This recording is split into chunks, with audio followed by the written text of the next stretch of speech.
inverse floral is basically portfolio of bonds. Sorry, this morning previous classes were not correctly recorded. So they gave me some tips about this recording stuff. So I have to constantly check the monitor whether it is properly recorded or not. Okay. Anyway, since inverse flow is portfolio of the bond, therefore, if we regard inverse flow as a portfolio bond, you can calculate the duration and those stuff, right? You can calculate duration, so you can measure the exposure of the inverse flow. Yes, so anyway, I think you can understand that. It is not difficult. Let's go to today's topic. Oh, by the way, Friday is National Foundation Day, 개천절. So it is a national holiday. So we don't have class on Friday. And about next Wednesday, 10th October. Why don't you?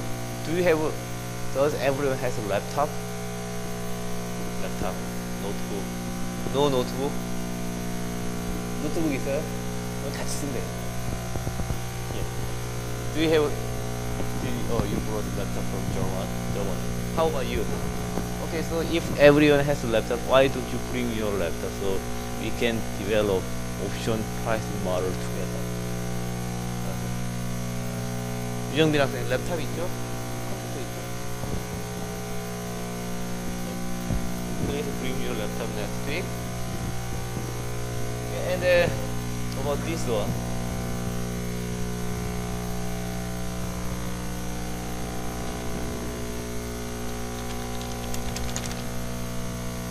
네? 오늘은 안 쓸 거예요. It is not. We don't need it today, but we will need it next.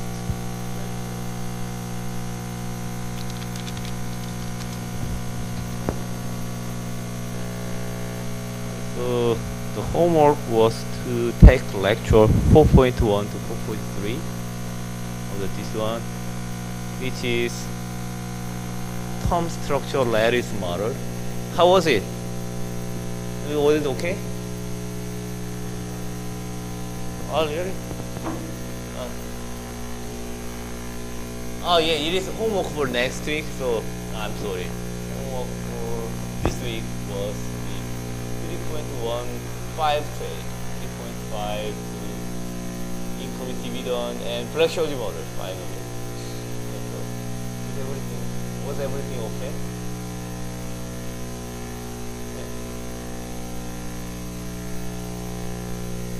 아, 이걸 들었어요? 그래도 이걸 들었으니까 이걸 들었겠지. So, any question about this one? Dividend and any question about Black-Scholes model?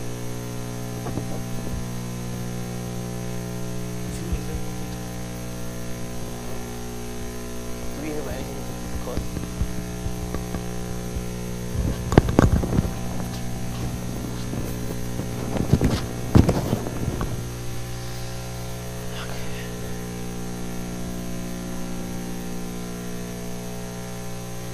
We will do this one next week with Excel together, but let me give you briefly idea about this.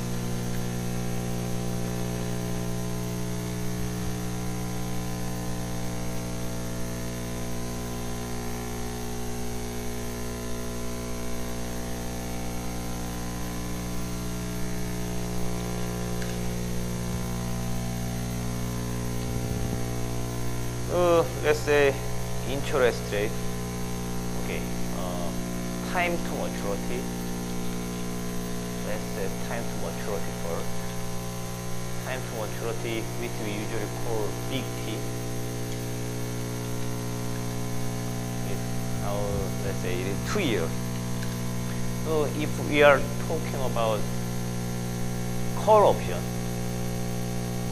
then because time to maturity 2 years means that in 2 years, after 2 years, we have right to buy some stock. If it is of American option, we can exercise our option anytime from today and in 2 years. And then, everyone is years in terms of years. And then the time step. Time step is 2 years. So when we are developing a model, we want to make it how much time step. Okay, we divide the 2 years. So it is like a delta t. So for example, time step is 4. Time step is 4. It means that dt, which is 0.5. So we are making a tree, okay, binomial tree, such that it is 4 steps. So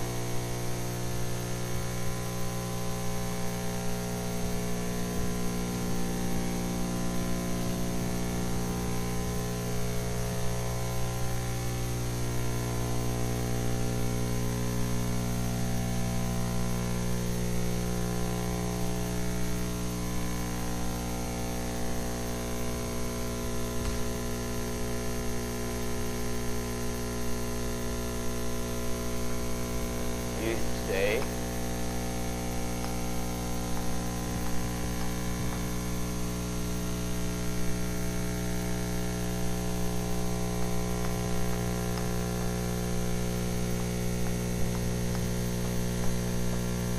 So it is a 4 step.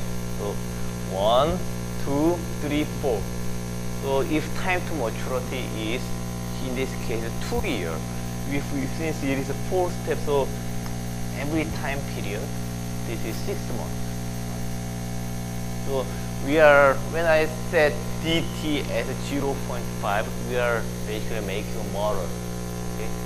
Making a model such that we want to model the underlying asset and option prices for every 6 months.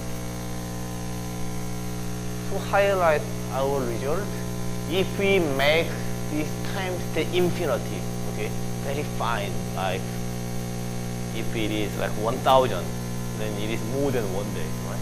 We are more than the first more than 1 day. So as we make this time step is final and final, our result from binomial model will converge to threshold model.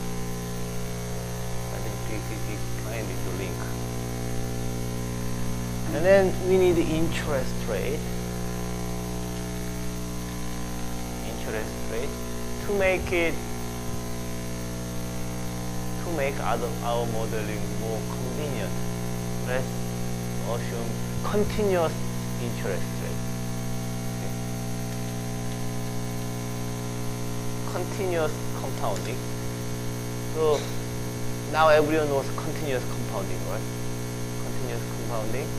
So let's say interest rate is 3%. Then, okay, since interest rate is 3%, then what would be the continuous compounded interest rate is 3%? And what would be the interest rate over delta t, which is in this case 6 months? How we can calculate that?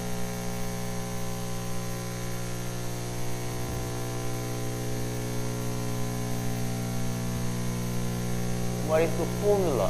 Okay, annualized. Beg your pardon? So exponential of what? Exponential of interest rate and time. Yes, exactly.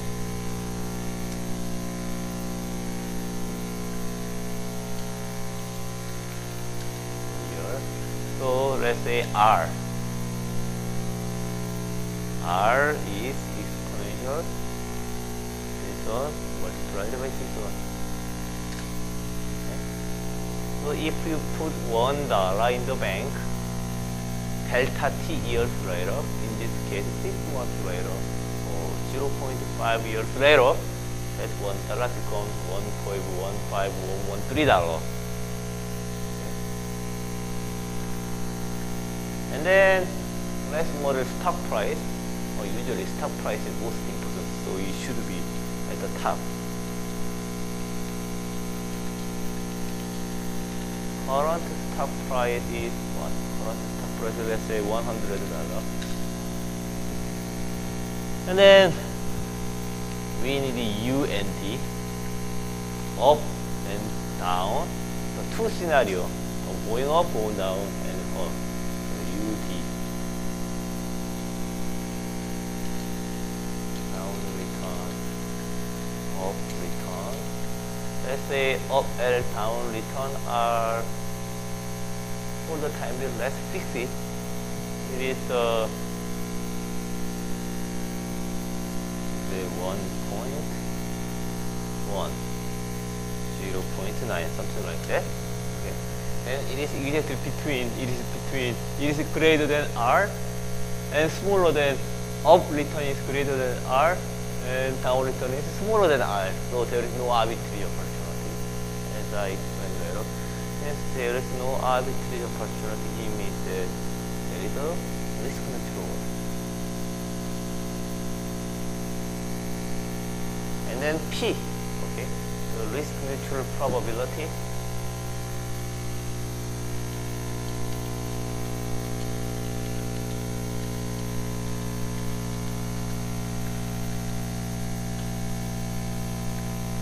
R minus P divided by U minus P. Okay, so now you are familiar with how we derive risk neutral probability, right?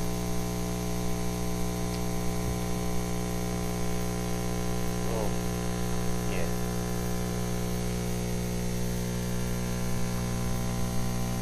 Because it is important, let me explain you again. So, if dividend price, derivative price is CU in up return, up scenario, and CD in down scenario. And then if we invest X dollar in the stock, then we have X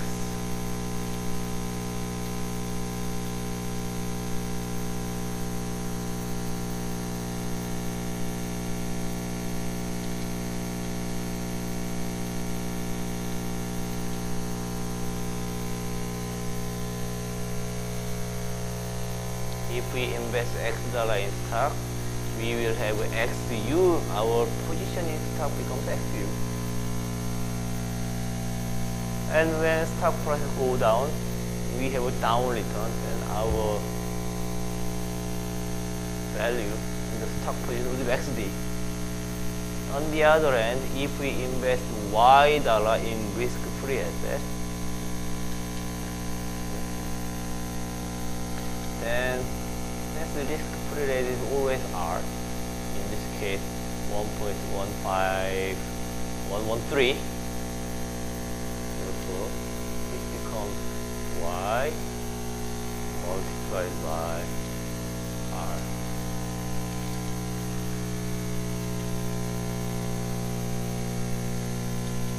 Right, something like that in the short time span. Right? So in this case, if we invest $1 in stock, in good scenario, our position is $1.1. In bad scenario, $1.9.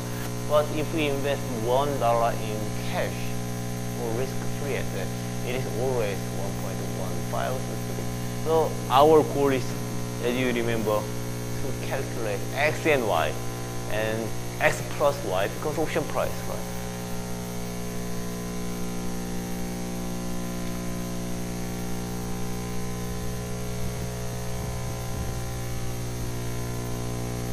Matching it, so X plus Y is in this case 1.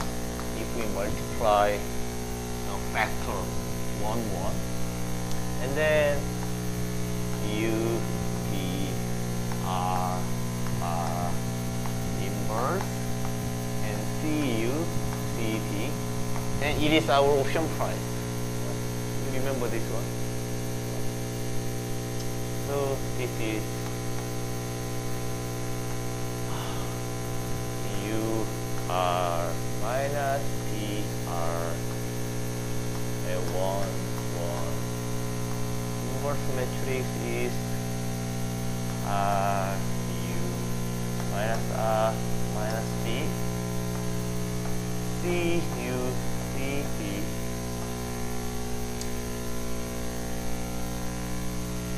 okay. Then we have R over here.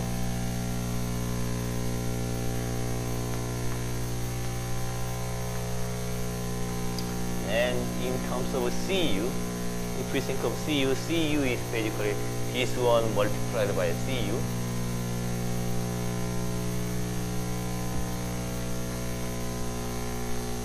RU minus D, and factor 1, 1, which is basically, okay, either property of a matrix CU plus minus RU CD, right?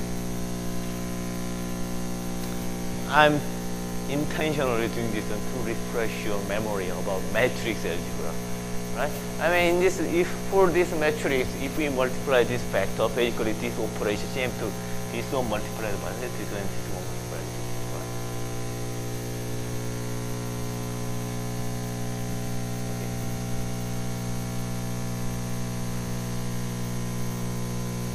And then if we multiply 1, 1, so it is R minus D minus R plus U, right? If we multiply this one, vector, row vector, column vector, so it is called the inner product. They are inner product. So therefore it is 1 over R, and if we inner product of this one, okay, and then denominator is UD, okay, and then inner product of this one, so R minus D, and then CU. Right? This is actually more convenient. That's why we like matrix algebra. It is easier than 연립방정식 systems of equation. Convenient. That's why we love matrices. It's so compact. Okay. Again, and the U minus D, and the inner product of this one and this one, so minus R plus U, so U minus R. CD.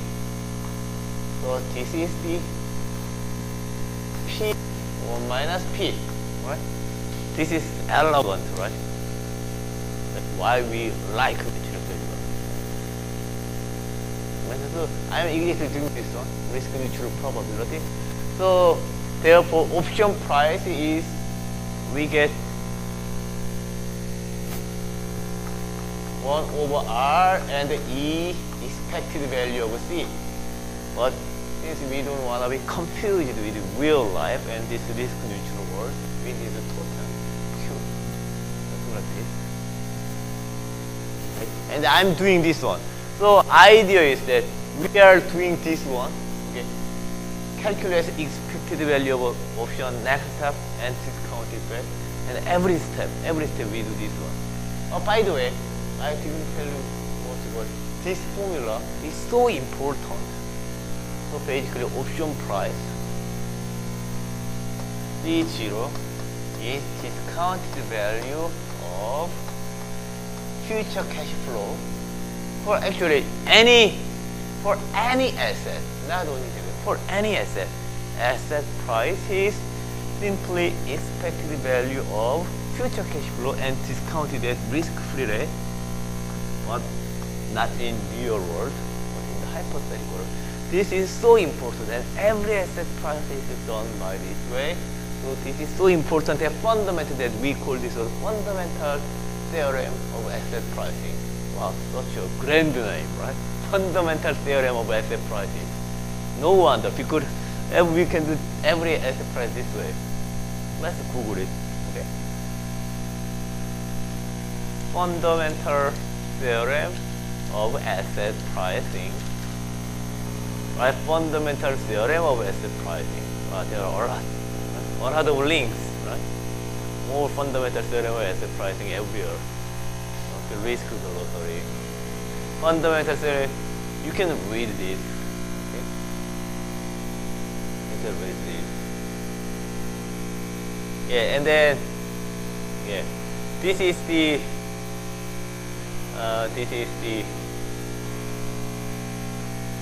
confusing equation. This is obviously not good. Let's open the PDF file. Fundamental theorem of asset pricing. Wrong. Wow, such wrong. Yeah, you guys are so lucky.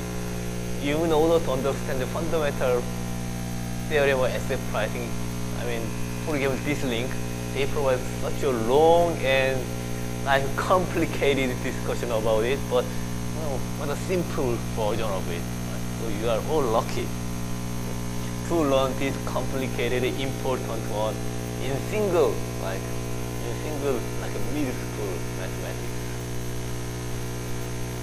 No, it is wow, amazing, impressive. But thing is that I studied fundamental theorem of asset pricing like in this way, in this complicated way. Yeah.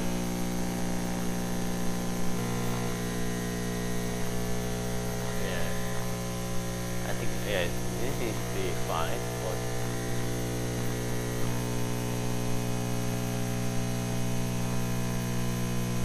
any more? This is only general. This is the one of the foundational paper in finance. So it's too complicated. You can Google it. Let's check Wikipedia.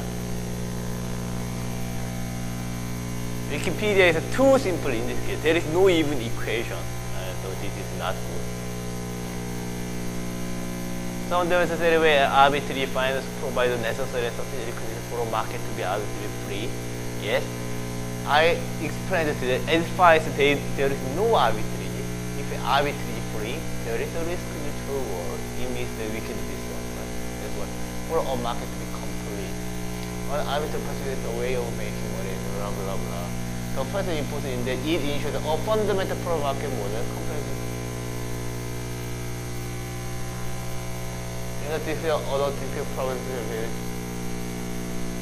difference is equivalent between the force measure.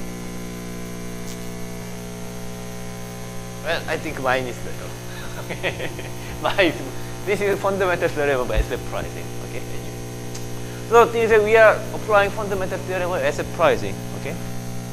And then if we set things this way, then we can do the modeling.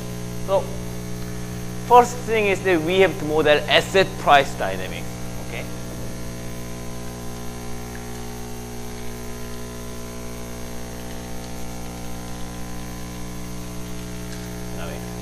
So times step 4 for the 1, 2, 3, 4, 5. Okay. Current stock price is 100. And then if we go down, this one multiplied by the. If we goes up, then this one is multiplied by this one. Okay, two scenario.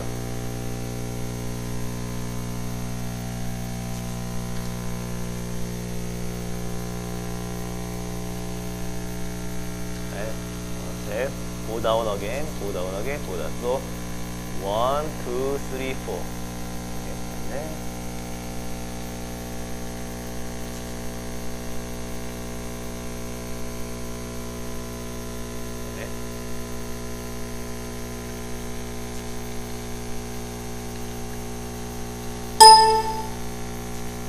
now I'm done with asset price dynamics. Okay.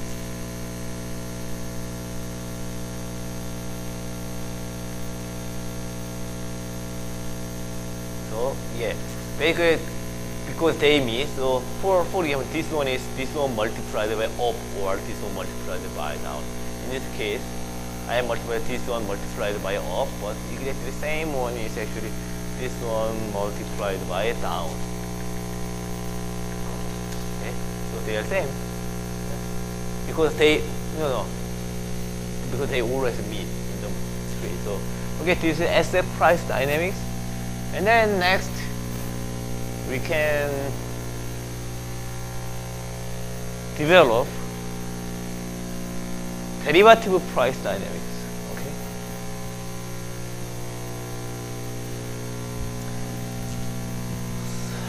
So, derivative price dynamics. Let's make it over here.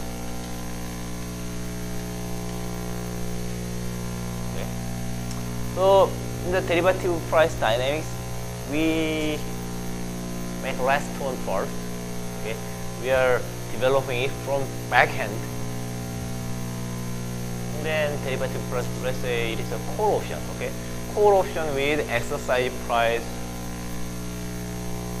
of, for example, call option with exercise price what? 100. Okay. Let's say it is call option with exercise price 100.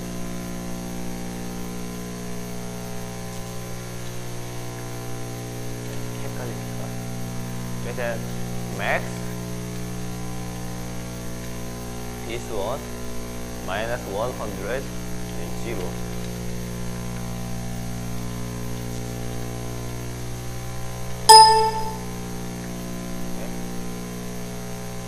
So if it is call option with exercise price 100, then of course we exercise option when stop price is greater than 100, and don't exercise the option if stock price is less than 100, right? Okay, so we are done. Now we are applying fundamental theorem of asset pricing. Okay, to apply fundamental theorem of asset price, let's assume we are at this scenario, at this step. Okay. If we are at this step, okay, let's apply fundamental asset. We don't need this one anymore. Okay. Fundamental theorem of asset pricing. So in this state, what is the option price? First, we get the expected value. So this one multiplied by this one plus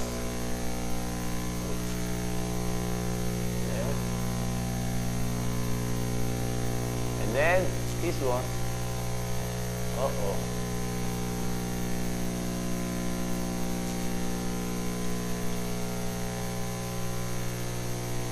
Multiplied by 1 minus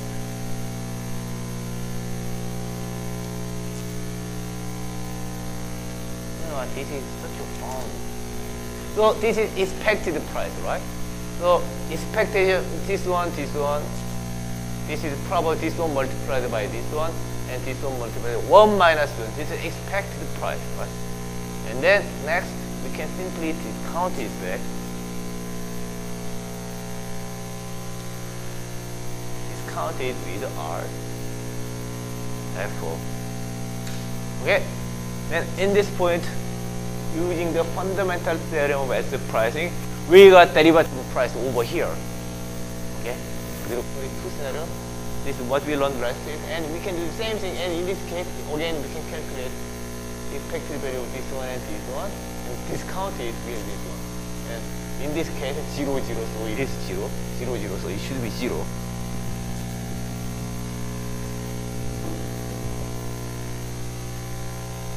Done. Okay. So easy. Okay.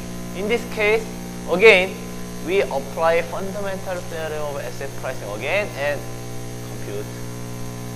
But it is okay. In this case, again, it is an expectation of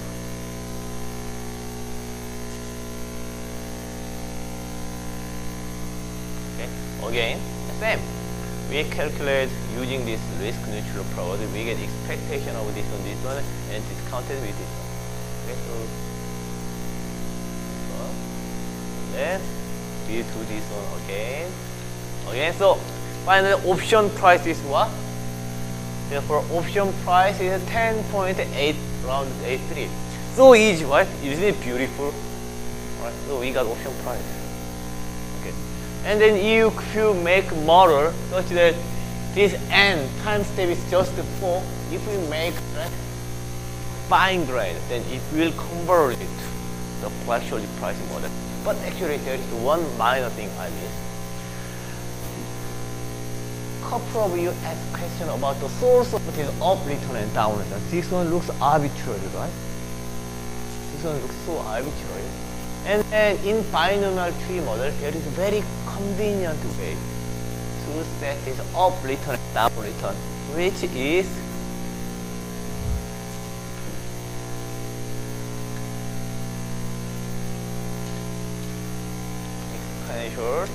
exponential, and then sigma multiplied by dt 0.5. I think it is the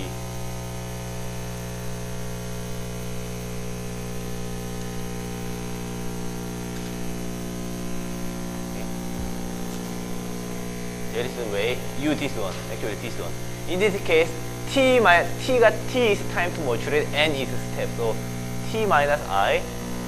Okay, so this one is delta.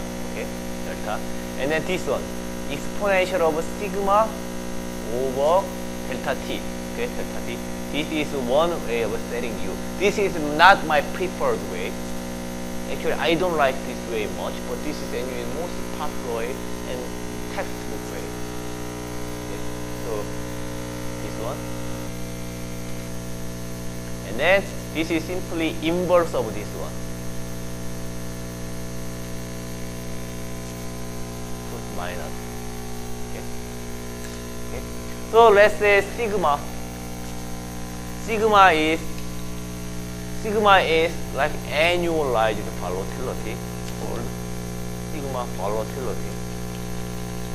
Let's say it is 30% per year. So in this case, sigma is just, if you, for example, if you want to calculate sigma or volatility of Samsung Electronics, it is very easy.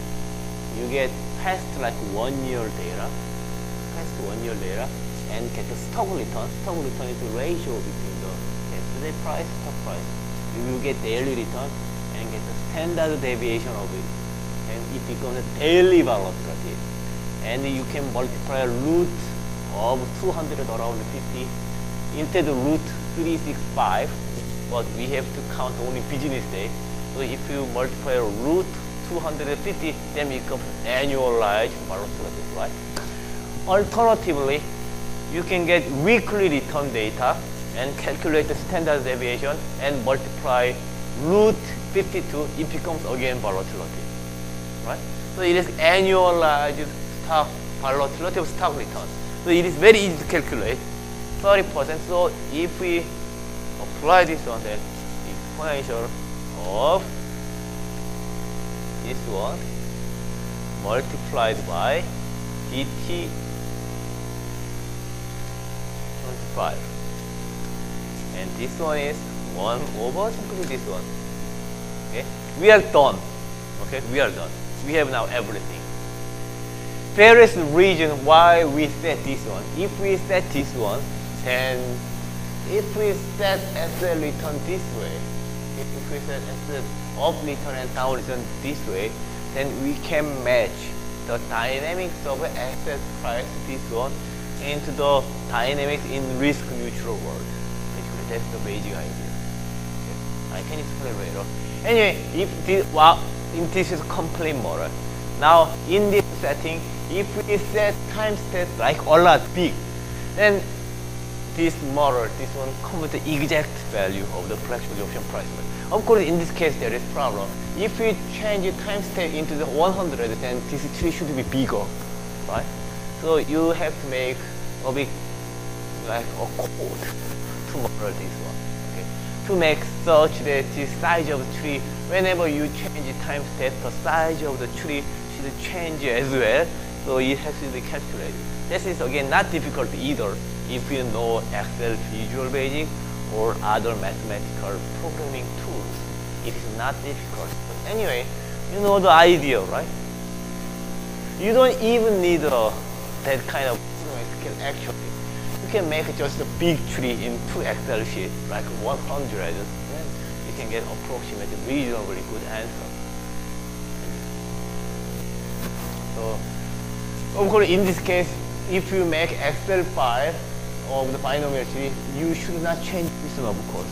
You have to fix like 100 and make it 2 separate sheets, and then I think like 100 is able to be good enough. Yes, so this is European option pricing model. And then we can use the American option pricing model. American option pricing model is that we can decide at every step, in case of American option pricing, at every step we have to decide whether we want to exercise the option or not at the particular moment. So in this case, okay, let's change in our put option because we did the call option. So if we change the put option,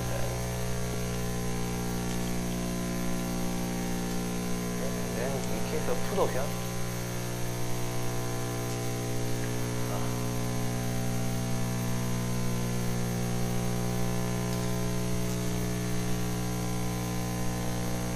in case of put option, it will be exercised if less than 100.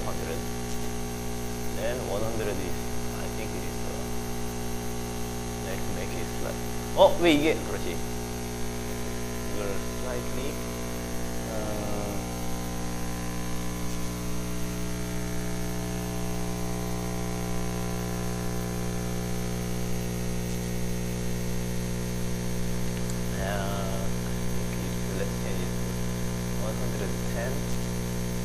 because there are too many zeros. Okay? So if we change the rest, now we have a put option prices. Put option prices. Now we can calculate American put option prices.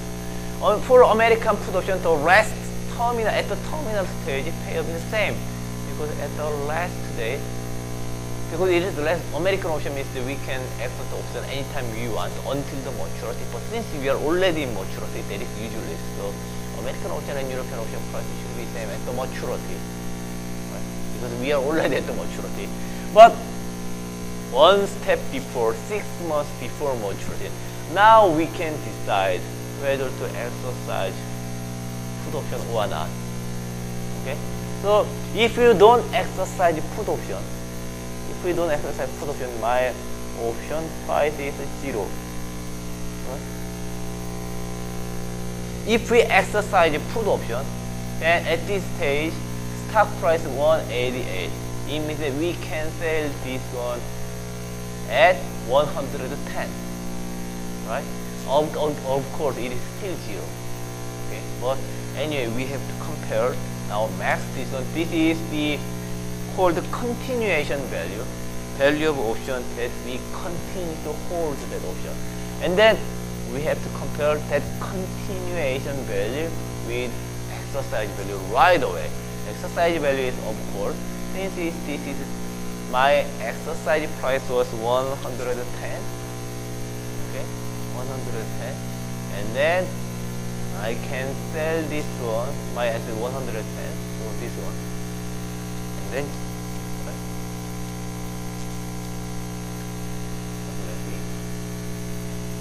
Okay. So in this case, because continuation value is 0, at any state it is 0, so continuation value is 0. Even if I exercise, so since continuation is value, it is usually, so what if I exercise now? Well, asset stock price 188, and I don't want to sell $188 stock at 110. I don't want to do that. Right?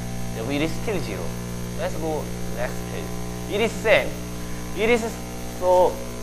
In this case, option price doesn't change. So in this case, definitely I continue to hold the option, because let me think intuitively. If I hold the stock, then if it goes up, my payoff is 0. If it go down, I exercise option, so I will make $10. So if we discount it,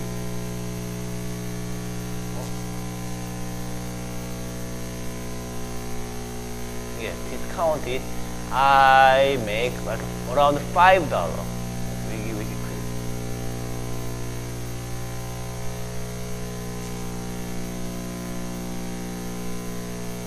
sorry, I have to discount it. Actually, yeah, it is discounted.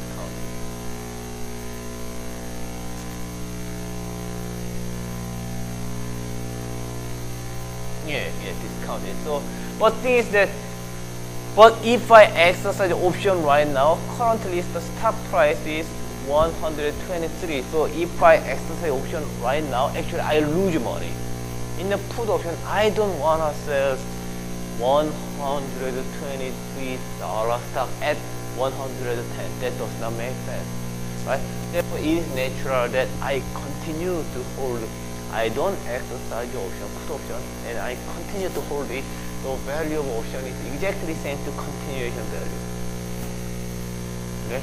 Now let's take the third line. In this case, continuous value is continuation value is like $27. If I exercise it right now, then I can make money definitely because it is about $80, $81. So $81 stock, I can sell it at $110. So I will make around $20, right? But still, that money is, actually, now it is option is exercise. So that money is now greater than, okay? Greater than, okay. That money is now greater than, the exercise value greater than continuation value, right?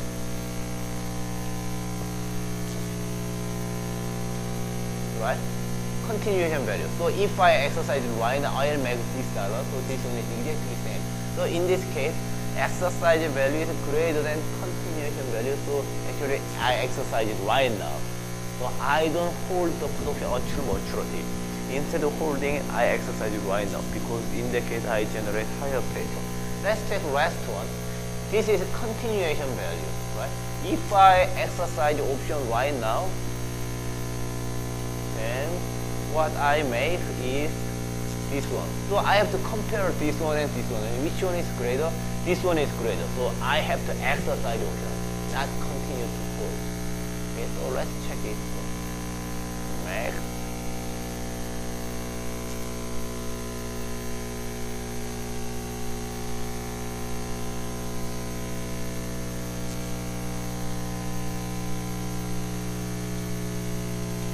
Right? Now hold it.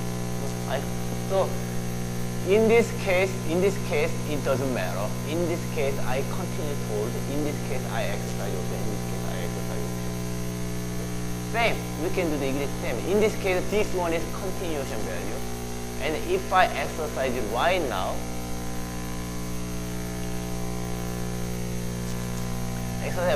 it is $44. So I have to exercise in this case.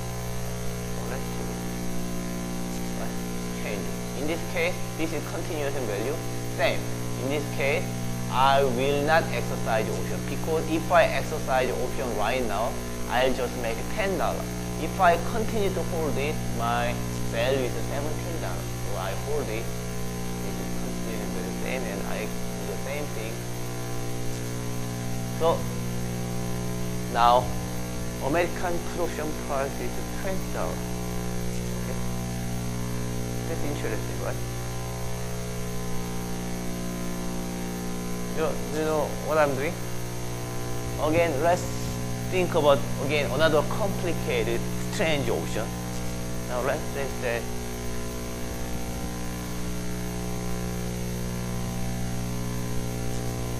let's think about a very complicated option, much like this one.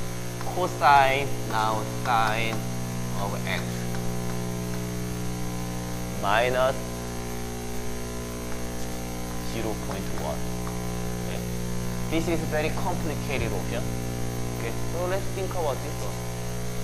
Okay, let's think about this one. Okay, so let's complicate. Okay, let's think about this one. So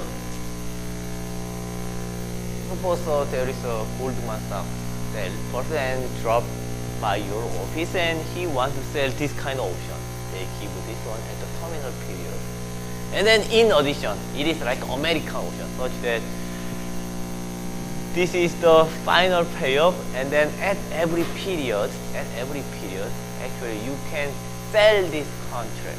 You can sell this contract at 0.1, something like that. You can sell this one at 0.1. Then the question is, what would be the value of this kind of option? You can do this one. Okay. So at the terminal period, okay. So in case of Goldman Sachs, what they offer is that they offer you this one, or you can sell this contract at 0.1. So it is basically the contract max of this one and this one. Alright? Max of this one. So it is like American version of American option. Okay? And you can do this one at every period. It's a version of a very strange American option. You can do this one very easily. So at the terminal period, okay, it is a max. If you hold it, this is the cosine and sine of this one. Okay, this one. And then you can or with you can set it 0.1. Definitely you don't wanna sell this one at 1.0 because the value of this one is value of this one is 0.6. Right? So you don't want to do this one. Yes, but at any time you don't want to exercise it. And the previous period, it is same. You can calculate expected value of this one and then discount it, and then maybe you can compare this one because you can sell anytime your asset at 0.8, so 0.1.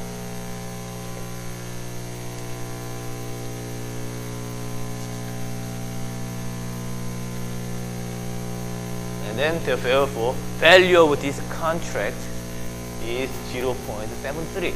Thing is that in this case, okay, is your final payoff, and then they give you additional option that you can sell this one at 0.1. But actually, this kind of seemingly insurance is usually right, because at every period value is greater than 0.1. Therefore, that kind of provision is usually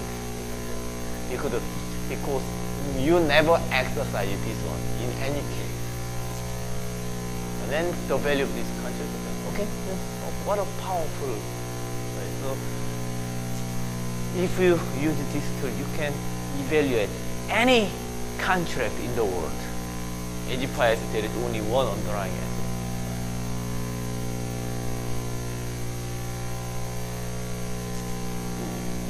Any contract, whatever complicated it is, whatever weird it is, you can evaluate any contract. As you can estimate the volatility, which is again easy. As I told you, you can just historical data and get standard deviation. And then if you know this one, then you know up, down, and current stock price. Yeah, well, you can check it on the Bloomberg or Naked or stock price website. Time to maturity, well, it is given. Time step, it depends on your Excel file. You can make it arbitrary. So, well, you know everything. So, any question? Other useful question?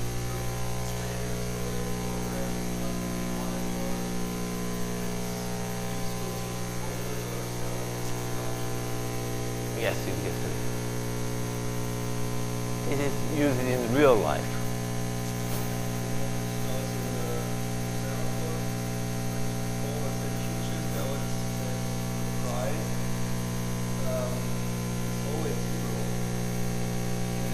Okay.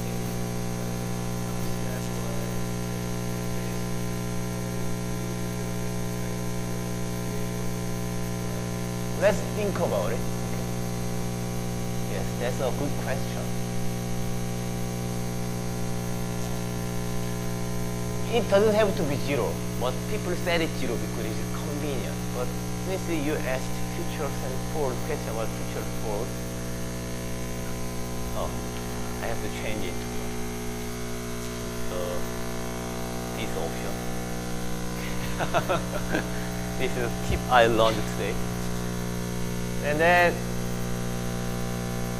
let's think about the nature of the forward or future contract. Let's think about only forward contract. let's make one step tree.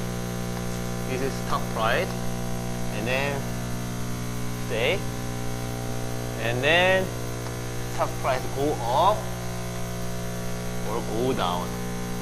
Okay? And if you have forward contract, if you have a long position in forward contract, it means that you will pay some fixed money and you receive underlying asset, right? And let's say forward price is F. It means that what is your final payoff? When stock price is SU and forward price is F, what would be your payoff at this scenario? SU minus F. Right? The difference between option and future is in case of option, you have a right to exercise. So you don't have to exercise. In case of forward, you have to exercise. You are obligated to exercise. So whether it is high or low, you have to pay F.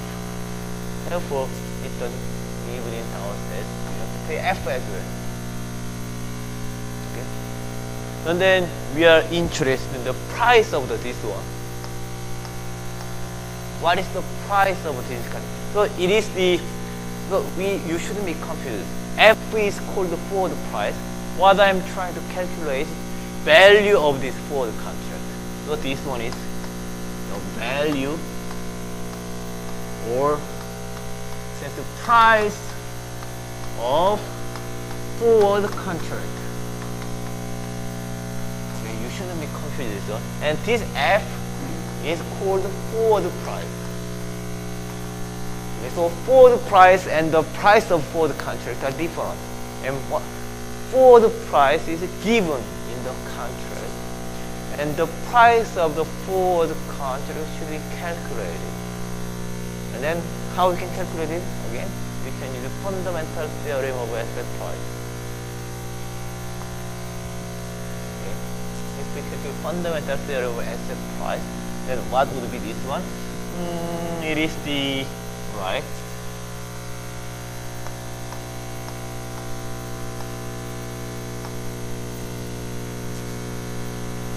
It will be what? Let's say EQ as future price minus F. Right? This one, this should be the value of, oh, I forgot discounting. This should be the price, right? Fundamental theorem of asset price. Okay? And then you can calculate this one. Oh, by the way, we have to determine the next week presentation. Next week, student presentation 4.1. Any volunteer for the student presentation next week? Any volunteer? I think everyone did it. Any volunteer? Okay. Thank you. Okay, let's go back to this one. And then for this one, actually this is the just minus, so we can separate.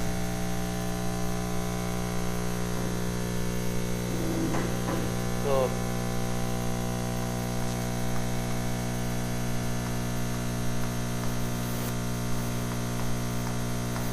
right? One, then what is this one? First, let's think about it. What is this one?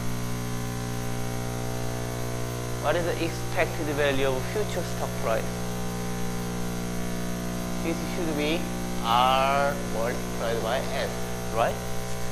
Again, imagine that you are in the risk-neutral world, the hypothetical imaginary world.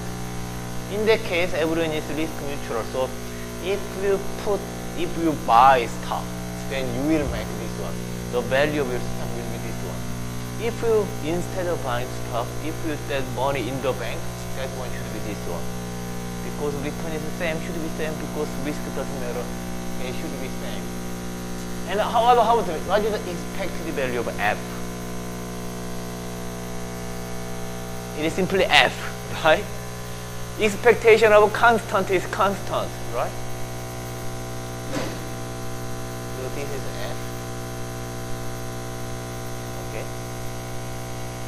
So we divided by discounted R, and the value of this for the contract is simply stock price minus discounted value of R.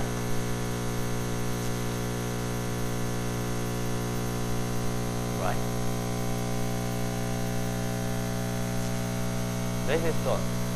But thing is that in the forward contract, now let's think about it. In case of forward contract or futures contract, okay, two people meet together and one people will deliver the stock at the maturity date and the other people deliver the cash. And the contract should be fair, right? So the value of a contract should be 0 to make it fair, right? If this is positive, then people in the long position are making basically money instantly, right?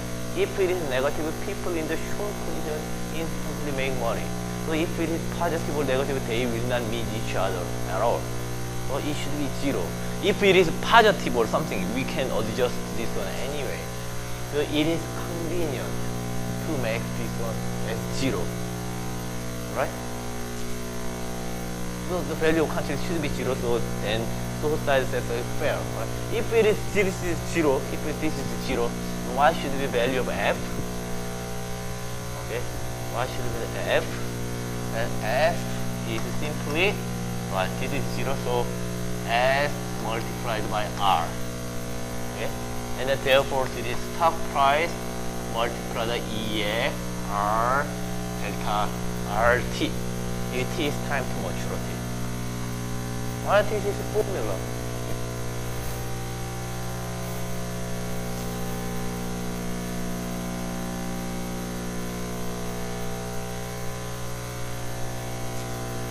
What if there is a dividend? Okay. In case there is no dividend, if there is a dividend, let's think about it. If there is a dividend, okay, such that dividend flow is, if there is a dividend, so if dividend rate is SQ, okay, if stock price is S today, if there is a dividend, then I have SU, SD multiplied by EQT. EQT. Okay, so there is a flow of continuous flow of dividend. Okay, if you EQT, then it means that we can simply plug this one. So instead of this one, so if we put money in the bank, we make RS. If we buy stock, then it becomes right.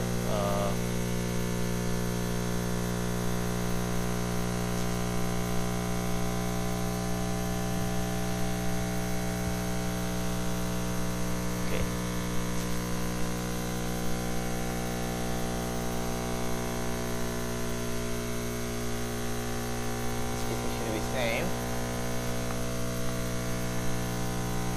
Okay.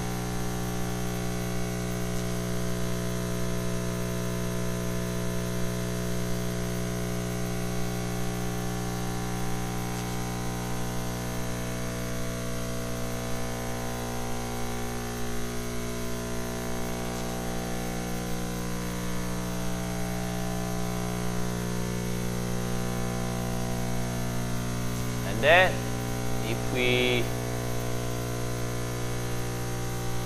invest in this one, then invest in stock, EQT,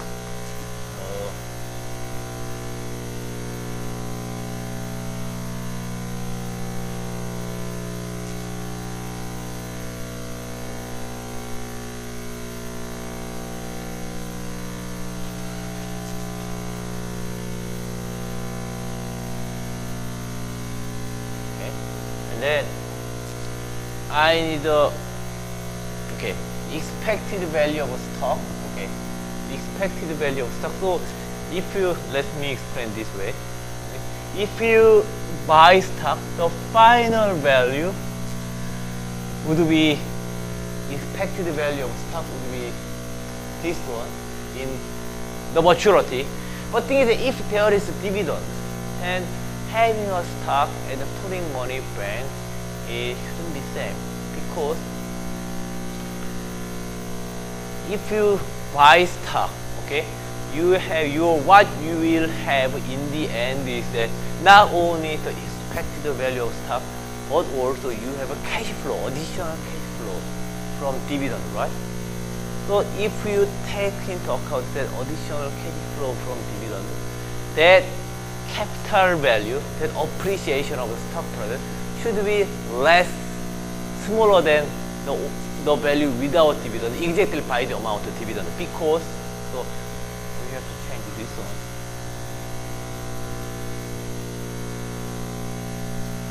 So this one should be actually E minus QT, because okay, if you buy stock, you will make a dividend flow. But if you put money in the bank, you cannot make dividend flow. Therefore, the expected value of the treasury stock should be smaller by the amount of the dividend cash flow. Then dividend cash flow plus your expected this value should be equal to risk-free rate, right? Right? Do you know what I'm saying? So every asset should generate exactly the same risk-free rate, right? Therefore, if there is dividend, the dividend rate plus change of stock price should be same to risk-free rate. That's why I have to subtract this one, divide this one in the expected return. So expected return of the only asset part should be smaller than risk-free rate. How much? Smaller exactly by the flow of risk-free rate. This one. So the value of the price is this one. So in order to make it zero, then it becomes Fs E R minus Q, this one, QT.